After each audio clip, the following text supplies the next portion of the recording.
video. In this video we will find the Thevenin equivalent circuit of a simple circuit with one independent source.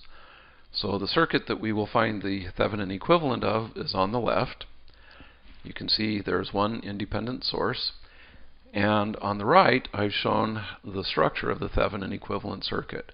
So what we need to do to find this Thevenin equivalent circuit is to find VOC, which is the open circuit voltage, and RTH, which is the equivalent Thevenin resistance. So we'll go ahead and get started trying to find the open circuit voltage. So the open circuit voltage is the voltage at the two terminals of the circuit without anything connected to those terminals. So what I've drawn here is the open circuit voltage. And so we look at this circuit and we say, well, I do have a single loop here, so that seems like that would be helpful. The one thing that seems a little strange is it may not be clear what to do with this 1 k ohm resistor which is sitting here. And basically it turns out that this 1 k ohm resistor doesn't affect VOC in the following sense. Basically, this end of the resistor is not connected to anything. So there's no way for current to flow through the resistor. It just won't happen. So there's no current through the resistor, again because this end's not connected to anything, which means that there's no other place for there's no place for the current to flow after it goes through the resistor. If there's no current flowing through the resistor, then the voltage across the resistor is 0 volts. Which means that the open circuit voltage that I want to find is actually the voltage across this 1 k ohm resistor. Okay, again, because the voltage across this 1 k ohm resistor is 0, so that means that this point is at the same voltage as this point. So I need to find VOC. In this case it's going to be pretty easy.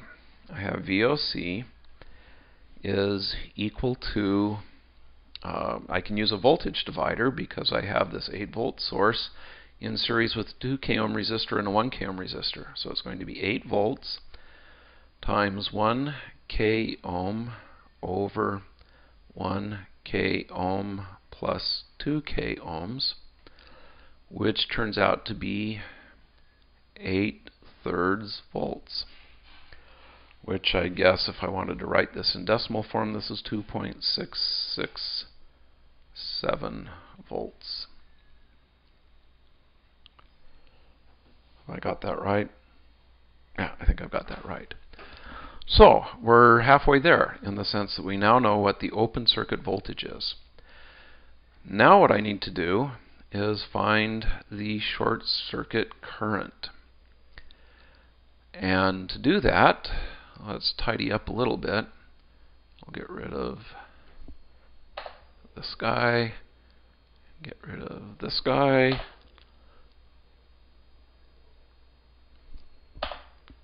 Okay, so now I need to find the short circuit current. I do that by shorting the two output terminals. And the current that flows here will be ISC. Okay, so let's see, how can I do this analysis? Well, it looks to me like I have two 1 k ohm resistors, this guy and this guy, in parallel. So I could take the parallel combination of this guy and this guy and use that then to find the voltage across these two resistors. And once I've got that voltage, then I can find the short circuit current. You'll notice the short circuit current is the same as the current that flows through this 1 k ohm resistor. Now, one thing I want to warn you about, because it's a mistake that I've seen almost everybody make at some point, your temptation is to use this VOC that you've already computed somewhere in the computation of ISC. You can't do that because by shorting the terminals here, I've changed the circuit. No longer do I have a circuit that has nothing between the top terminal and the bottom terminal. Now I have a circuit that has a short between those two terminals. So this VOC that you computed, you have to remember this is for a completely different circuit. Okay, well, to now solve this using the approach that we've just talked about, suppose I call the voltage between here and here V1, and I need to find that. Once I find V1, I know the voltage from here to here, which tells me what the current would be. So to do that, I will do the following. So we have 2K ohms. Now this 2K ohms will be in series with the parallel combination of the 1K ohms. And if I have two 1K ohms in parallel, then the equivalent resistance is 500 ohms. Okay, and again, this voltage here is still V1. I haven't combined V1 or hidden V1 inside the equivalent resistance. So I can say then that V1 is, using the voltage divider, 8 volts times 500 ohms over 2K ohms plus 500 ohms, which in this case is going to be 8/5,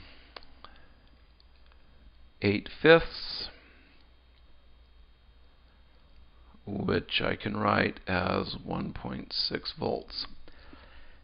And then I want ISC, and as I said, ISC is the voltage across the 1K ohm resistor across this guy.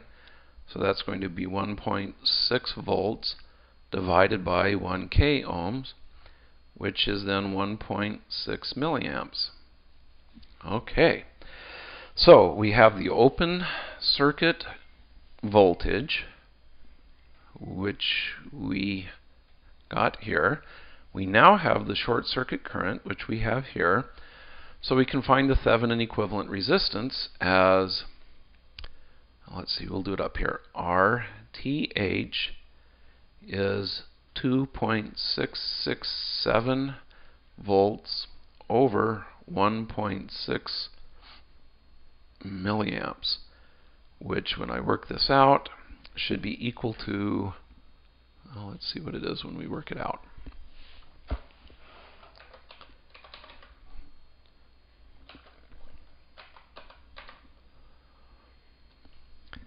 It turns out to be 1.667 K ohms. Okay, so this is good. I basically have the open circuit voltage that I needed and the Thevenin equivalent resistance. Now, normally we would say we're done, but I'd like to show you that there's an alternative way that we can compute the Thevenin equivalent resistance for this circuit. This circuit has no dependent sources. So let me clean up just a little bit here. So what I can do then is, rather than finding VOC over ISC, because the circuit has no dependent sources, I can look at this terminal and find the equivalent resistance between them. So if I look at this terminal, I have, well, let me back up. Before I can do that, I need to set all of my sources to 0. And so to set a voltage source to 0, we replace it by a short circuit.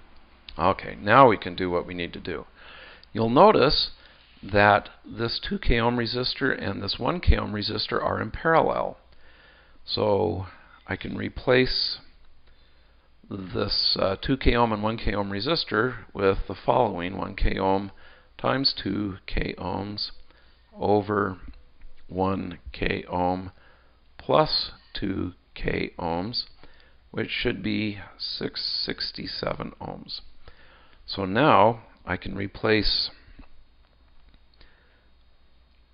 my parallel resistances by 667 ohms, I still have this 1k ohm here, and this goes here to my terminals. Okay, now I have a 1k ohm in series with 667, which basically says then that my Thevenin equivalent is going to be the equivalent of these series resistors, which is 1.667 k ohms, which turns out to be the same answer that we got when we did it by finding the open circuit voltage and dividing by the short circuit current. It's always kind of refreshing when these things work the way they're supposed to. So that pretty much concludes this example. The idea, again, is that I could take my original circuit and I can replace it now by, well, in fact, let's tidy up to summarize.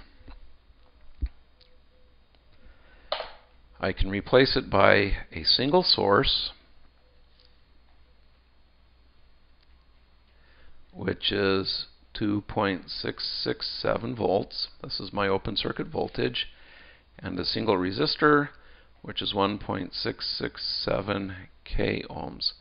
And this is electrically equivalent to my original network. Okay, with that, we will end this example. Thanks for watching.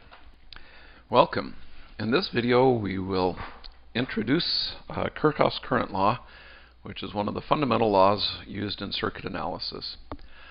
Kirchhoff's current law, quite often you'll see it abbreviated as KCL for obvious reasons. And we'll start the explanation by looking at this kind of strange diagram that I've drawn here. This guy here is a node in some circuit, and the funny green stuff is what we would call the rest of the circuit.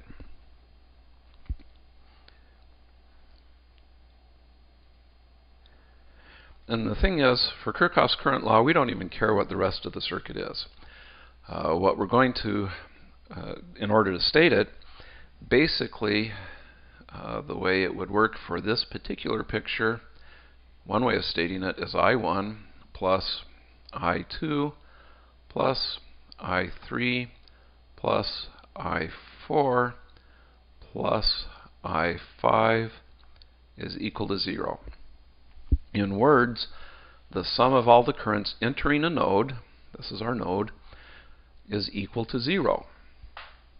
Now, some of you may look at this and say, wait, how can you have the sum of all currents entering the node be 0?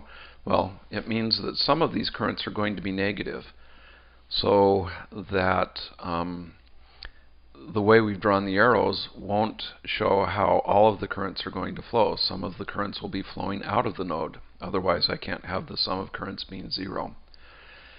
And conceptually what this means is that the current, which again is flowing charge, into the node is the same as the current out, which means that as much charge flows in as flows out, so I don't have charge accumulating at a node. That's basically what we're saying with KCL. Another way of writing KCL, let's do this one in magenta.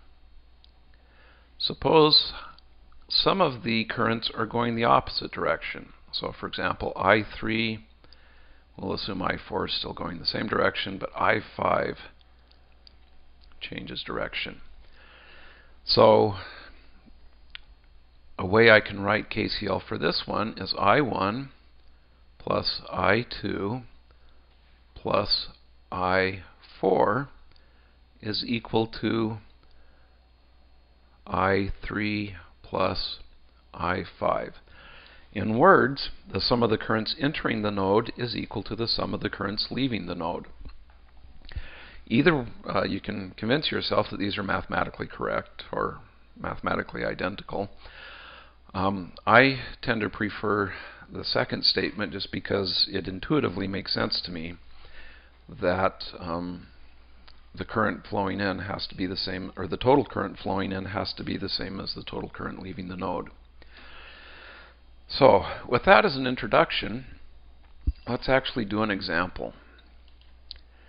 So what I've drawn here is a circuit that represents 4 light bulbs connected in such a way that they'll all be lit at the same time. And just for your edification, this first light bulb is a 100-watt light bulb. I then have 2 60-watt light bulbs and 1 40-watt light bulb. Okay, and you can go back and look at the video on Ohm's law to convince yourself that given the voltage we have and the values for the resistances which model the light bulbs, that we do indeed have 100-watt, 60-watt, and 40-watt bulbs. Okay, so what I want to do is find out the total current coming out of this source. Okay, I want to know this current because perhaps I want to know how much current it's going to take to light these light bulbs. A practical application of that is if you put too many light bulbs on one circuit, you'll trip a breaker, which means that you won't be able to turn on all your lights at once. So I'll denote the current coming out of the source as I, and I'll denote the current going through the 100-watt bulb as I1, the current going through the first 60-watt bulb as I2, current going through the third 60-watt bulb as I3, and the current going through the 40-watt bulb. Did I say third 60-watt bulb? That should be second 60-watt bulb. And then the current going through the 40-watt bulb is I4. Okay, and I want to find out what the total current is. So I can write down KCL, which says that the current flowing into the node is equal to I1 plus I2 plus I3 plus I4, the currents flowing out of the node. Now, at this point, I'd like to take a bit of a digression because I've discovered that this particular point can be rather confusing, and it's one of the big misconceptions that students have. Sometimes students will think that the node would be wherever I join wires, and my previous picture to introduce KCL might reinforce that misconception. But a node is anywhere I can get to by following a wire. So as I draw here, I'm actually drawing an outline, if you will, or a green line that encloses all of one node.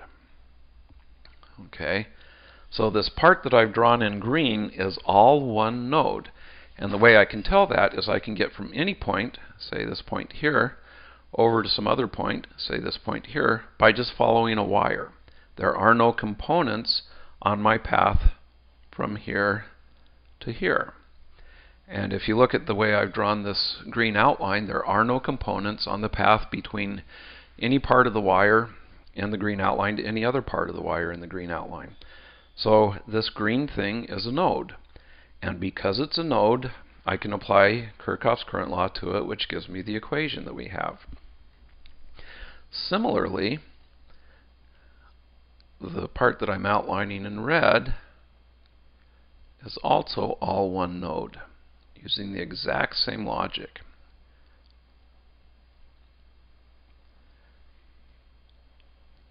Okay, so everything outlined in red is one node. Now, this is important to me because the voltage source is going to make sure that the voltage between the green node and the red node is 120 volts. So what that means is that the voltage across the 144 ohm resistor is 120 volts. The voltage across the 240 ohm resistors are both, those voltages are both 120 volts. In other words, the voltages across all the resistors are 120 volts. Again, that's because the voltage between the two nodes is exactly 120 volts. Since I now know these voltages, I've got a voltage. Here we'll start this in an even worse color. I've got a voltage and I've got a resistance. If I know the voltage across this resistor and I know its resistance, I can use Ohm's law to get its current.